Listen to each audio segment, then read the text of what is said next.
Teta Marko, jako me je vruće, iza nas je kućno more, idemo do njega. Može, Teta Marko, idemo do njega. Puć. Teta Marko, staći tu, super je ovo kućno more, super je, sam da mogu ostati na nogama. Idem ja isto se malo bučim. Hopa! Ala, dico, nije vam to more. Ko je to? Teta Marko, to je neki striček. Mala, nisam ti ja striček, ja sam Barba.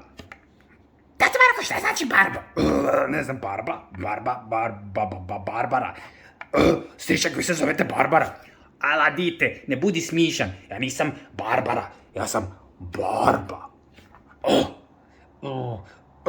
Meni se ne sviđa više to more od kad je striček tu. Teta Marko, ne meni.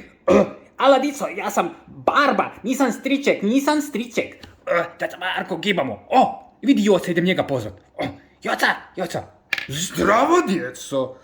Joca, davante se ti odi igrat s Barbom. On zna sve o moru, a ti si riba pa znaš sve to. Dobro, dijete. Ne, dobro je to rekao, ja sam dijete. Teta Marko, nemoj ležati, tu idemo.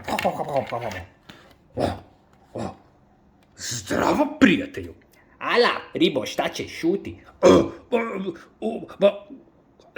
Reku, zdravo, prijatelju. Ala, ribo, ili si mi na tanjuru, ili odi ća. Ali ne možeš tako sa mnom.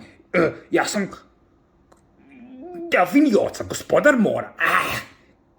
Dite moje, riblje, kojeg mora si ti gospodar? Ti mora vidio nisi, otkuda si ti. Kako to misliš otkuda sam ja? Ala, dite, čuti, znam otkuda si ti. Zašto me vrijeđaš? Ja sam vrhunski zavodnik i gospodar mora i kradljivac ribe. Dite, jedinu ribu koju si ti ukrao je što si ukrao sam sebi odraz kad se pogledao koliko si ružan u zrcalo. Ja, Delfin Joca, upravo kažem da je dosta zezanja na moj račun. Ja ću to riješiti. Ako mi kažeš jednu stvar, naljutit ću se i neka ide tu dolje. Ala, riboj, nemoj me ljutit. Baš sam sada fjaku uzeo tu. Ajde, mani me se. Da, sad je dosta. Barba, idi. Ćao. Šak. Ha.